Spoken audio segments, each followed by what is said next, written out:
Bendiciones, mis hermanos. El tema para este día, la reflexión, lleva como nombre, ¿cómo vivir con gozo en mi día a día? Gozo también es la posición del alma en un tono de satisfacción a causa de algún acontecimiento agradable o por algún pensamiento que despierte la alegría y la satisfacción. Nosotros como creyentes no tenemos el por qué no disfrutar de ese gozo cuando entendemos lo que Jesús hizo por nosotros. Esto debería ser motivo para gozarnos con tan solo recordar. El sábado pasado recordábamos todo el sacrificio que Jesús hizo en la cruz cuando pues Él se sacrificó por todos nosotros. Como resultado de eso, tenemos ahora muchos beneficios. Entonces, Cristo nos vino a dar una vida plena y de gozo. El salmista nos indica que el gozo debe ser un deleite continuo en el caminar con Cristo. Yo quiero que vayamos a Salmos 16:11. Este día vamos a estar leyendo de la Nueva Traducción Viviente y la palabra. Salmo 16:11 dice, me mostrarás el camino de la vida, me concederás la alegría de tu presencia y el placer de vivir contigo para siempre.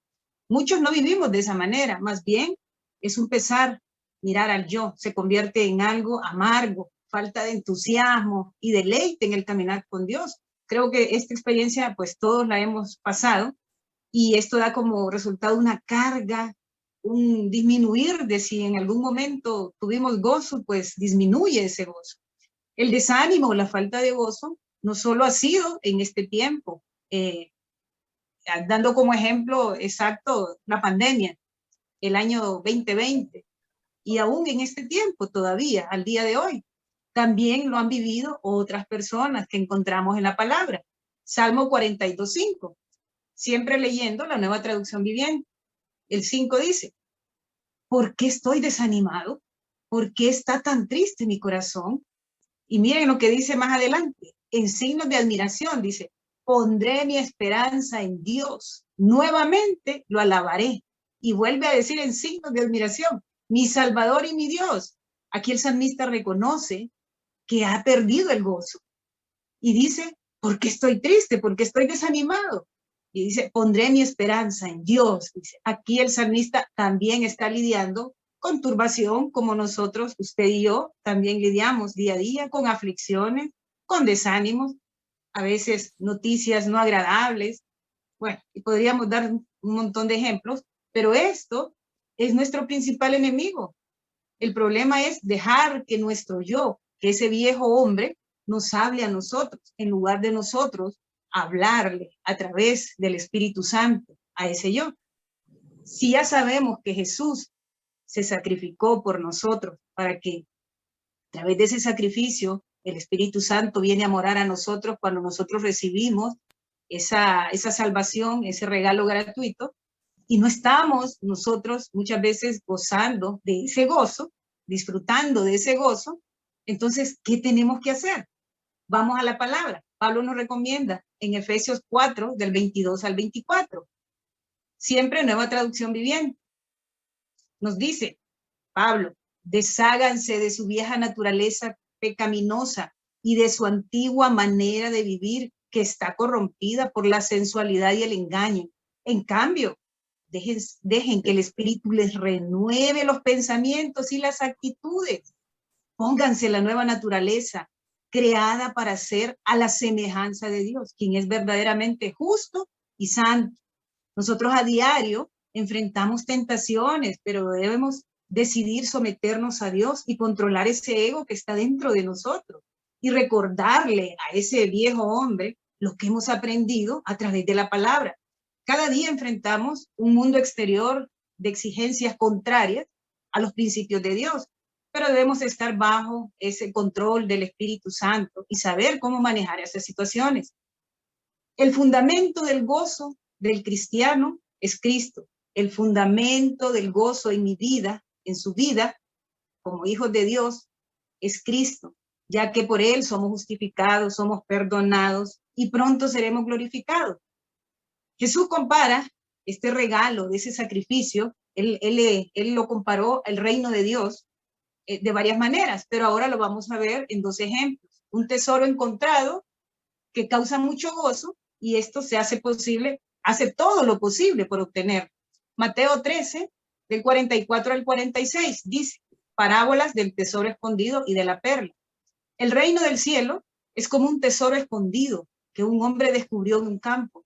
En medio de su entusiasmo, lo escondió nuevamente y vendió todas sus posesiones a fin de juntar el dinero suficiente para comprar el campo. Además, el reino del cielo, este es el segundo comparativo que hace Jesús, es como un comerciante que en busca de perlas de primera calidad. Cuando descubrió una perla de gran valor, vendió todas sus posesiones, dice, y la compró. Aquí vemos varios puntos. Esta es la realidad como Dios quiere que valoremos el sacrificio de Jesús. Dos tipos de personas vemos aquí. Una, podemos decir que es el perdido, que recibe las buenas nuevas de gran gozo, porque así es como nosotros debemos de tomar esa salvación, buenas nuevas de gran gozo, así dice su palabra. Pero este no anda buscando a Dios, pero se encuentra con Cristo. El segundo es aquel que anda buscando respuestas y encuentra la respuesta. Vemos también que ambos encuentran lo que andaban buscando y el otro lo que recibió sin andarlo buscando y le da el valor a lo que ha encontrado. Otro tercer punto es, ambos venden todo lo que tienen, lo que han para comprar lo que han encontrado, porque para ellos eso es lo más importante. Entonces, ¿por qué no vivimos ese gozo si tenemos el mejor tesoro con nosotros? Hay muchas razones, muchas, que podríamos hoy mencionar y no nos alcanzaría la noche, pero yo quiero mencionar solo dos. Vamos a ir al inciso A. Hay confusión de lo que entendemos acerca de lo que realmente es el evangelio. Hay confusión de lo que entendemos acerca de lo que es el evangelio.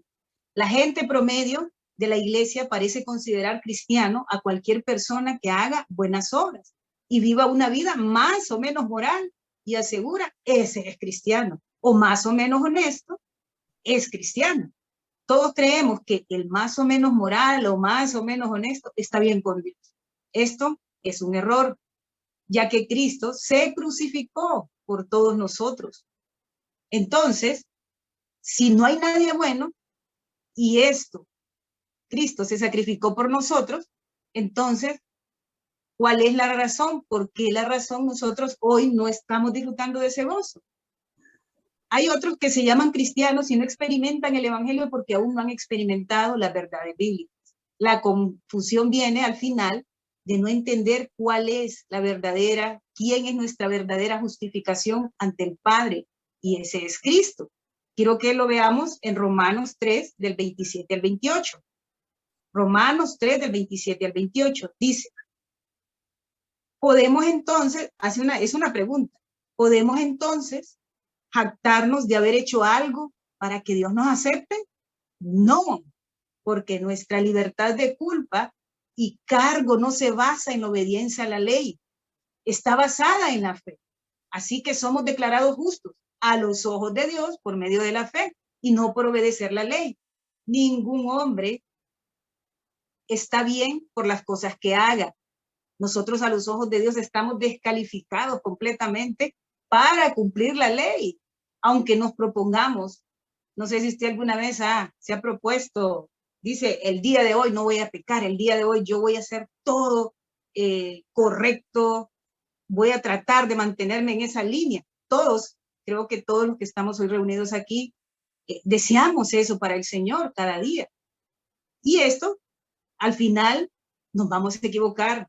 Esto es difícil, no es fácil cumplir esa ley. Por esa razón es que Cristo vino a morir por nosotros, para que nosotros hoy pudiésemos vivir bajo esa gracia que Él nos ofrece. Entonces, antes de llegar a vivir ese verdadero gozo cristiano, precede sentirnos nosotros necesitados. Y esto es lamentable, ya que muchas personas cristianas no se ven a sí mismos como enfermos, como necesitados. Moralmente decimos, hay gente así, pero yo no. O sea, yo lo he dicho y seguramente alguno de ustedes también lo ha dicho. Entonces debemos reconocer que nuestra pecaminosidad como cristianos nunca ha llegado a ser, nuestra pecaminosidad como cristianos nunca han llegado a sentirse pecadores en necesidad de ayuda de la gracia y misericordia de Dios. Nosotros pensamos en cuanto a pecado solo aquellos hechos concretos, acciones específicas. Por ejemplo, yo no robo, yo no bebo, yo no fumo, no hay ningún problema con eso. Y si alguna vez o en este momento yo le preguntara, ¿hay algún área de su vida que usted necesita, que debe mejorar? Yo creo que muchos nos quedaríamos pensando, si estamos en esa actitud de pensar que el cristiano es el que trata de cumplir con esos mandamientos más o menos, porque no los vamos a llegar a cumplir al 100%, entonces nos quedamos pensando, ¿qué áreas debemos nosotros cambiar? Porque no es que de inmediato decimos, sí, tengo que cambiar esto, sí, debo cambiar. Siempre nos vamos a quedar pensando de inmediato, ¿qué es? ¿Qué? Y vamos a tomarnos el tiempo para decir, ah, sí, yo creo que sí. No consideramos muchas veces ese materialismo que de repente tenemos en nuestra vida. Rencor, falta de perdón hacia alguien que nos ofendió. Y fíjense que muchas veces nosotros ni nos damos cuenta que de repente tenemos esa falta de perdón hacia alguien que nos ofendió y dejamos pasar con el tiempo y volvemos a ver a esa persona y sale algo ahí y uno dice, ¿y esto por qué lo tengo? Y viene y ahí es donde uno se da cuenta que aquí hay algo raro, aquí hay algo que tengo que, esa área que tengo que trabajar juntamente con el Espíritu Santo para poder yo ser libre pues de toda falta de perdón. Entonces, nosotros muchas veces también no consideramos en el día a día cuando a veces vamos manejando y se nos cruza alguien de manera incorrecta que pudo haber causado un accidente y eso al final decimos una frase que de repente no es de bendición, ¿verdad?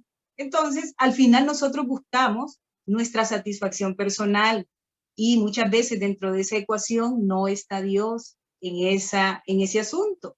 Entonces es ahí cuando nosotros dejamos de valorar ese sacrificio de Jesús, esa libertad que tenemos en Cristo nosotros. Yo quiero que vayamos al segundo inciso. Dice, determinamos nuestra condición. ¿Por qué nosotros no tenemos gozo? ¿Por qué no disfrutamos de ese gozo? El inciso B dice, determinamos nuestra condición de pecaminosidad en función a los demás. Nos comparamos en función a los demás. ¿Qué hizo aquel? ¿Qué estoy haciendo yo? Algunos decían, ¿aquel roba? No, pues, pero yo no robo, pues, y yo puedo estar haciendo otras cosas, pues, que tal vez no las estoy llamando como robo, pero que al final, cuando vienen a ser pesadas delante de Dios, todos vamos a ser igual, ¿verdad? Entonces dice Romanos 3, del 9 al 20. Esto dice, todos somos pecadores. Ahora bien, dice, ahora bien, aquí hace la consulta. Llegamos a la conclusión de que los judíos somos mejores que los demás. Para nada, dice Pablo. Tal como acabamos de demostrar. Todos, sean judíos o gentiles, están bajo el poder del pecado. Como dicen las escrituras, no hay ni un solo justo, ni siquiera uno. Cuando nosotros, hermanos, reconocemos esto, que no hay ni siquiera un justo y que nosotros hoy delante de Dios somos justificados solamente porque Cristo murió en esa cruz, eso realmente que les digo nos causa gozo. Realmente día a día podríamos estar viviendo de ese gozo. Dice el 11, nadie es realmente sabio, nadie busca a Dios, todos se desviaron, todos se volvieron inútiles, no hay ni uno que haga lo bueno, ni uno solo. Lo que hablan es repugnante, como el mal olor de una tumba abierta. Su lengua está llena de mentiras, veneno de serpiente gotea de sus labios, su boca está llena de maldición y amargura. Se apresuran a matar, siempre hay destrucción y sufrimiento en sus caminos, no saben dónde encontrar la paz, no tienen temor de Dios en absoluto.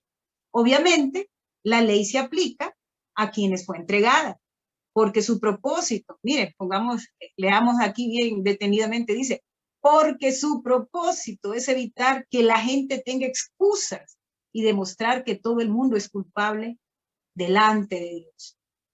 Y yo esto lo resalté, el 20, dice, pues nadie llegará jamás a ser justo ante Dios por hacer lo que la ley manda. ¿Qué nos manda la ley? A servir al prójimo. Usted hace acciones buenas, hemos dado ejemplos de cuántas acciones buenas hemos hecho con el prójimo, con el vecino, en lugares donde hemos ido. pero eso es parte, ese es el resultado de tener a Cristo en nuestra vida. Dice más adelante, la ley sencillamente nos muestra lo pecadores que somos. Los judíos se consideraban mejores que los demás, así como muchos de nosotros, no sé si les ha pasado, muchos de nosotros los cristianos nos consideramos mejores que otros, viéndolo desde este punto, desde este lado, ¿verdad? Cuando vemos esos ejemplos en la televisión, en los periódicos, nosotros nos sentimos libres, decimos, eso no lo hacemos, lo que hacen ellos. Dice, la ley no la podemos obedecer por nuestros propios medios, no la cumplimos y es necesario la ayuda de Dios.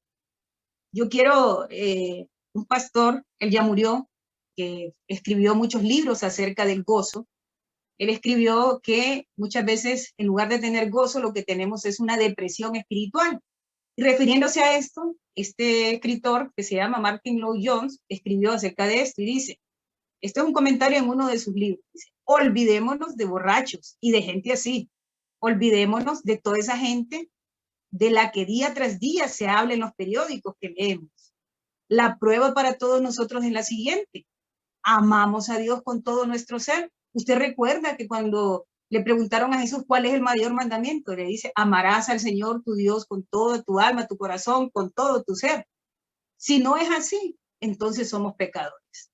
Y de la peor calaña, dice este escritor, aunque nos pese reconocerlo.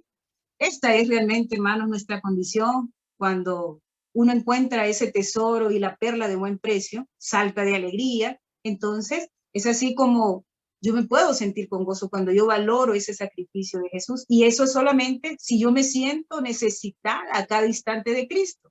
Todo pecado es digno de vergüenza y no importa. Cristo nos cubre, Él nos perdona y el reconocer, aceptar ese perdón es cuando nosotros nos vamos a sentir con gozo. Pablo nos habla en Romanos 7, del 24 al 25. Dice, soy un pobre desgraciado, dice Pablo. ¿Quién me libertará de esta vida dominada por el pecado y la muerte? Ah, gracias a Dios, imagínense, yo imagino que esto fue un suspiro de Pablo, dice, y con signos de admiración. La respuesta está en Jesucristo nuestro Señor. Así que ya ven, en mi mente de verdad quiero obedecer la ley de Dios, pero a causa de mi naturaleza pecaminosa soy esclavo del pecado. ¿Y quién dice esto, hermanos? Pablo. Así que el que cree, el que se cree justo, no busca a Cristo. Es como el que se cree que está sano. El que está sano, si usted y yo hoy estamos sanos, no vamos a buscar un médico, no vamos a buscar un hospital. Es así con nosotros que cuando nos creemos justos, que por nuestras obras, que por lo bueno que hicimos hoy, por eso Dios nos ama, entonces no vamos a hallarle la razón de tener ese gozo que nos ofrece Cristo. Nadie puede ser salvo por las obras de la ley. La justicia de Dios es por medio de la fe en Cristo.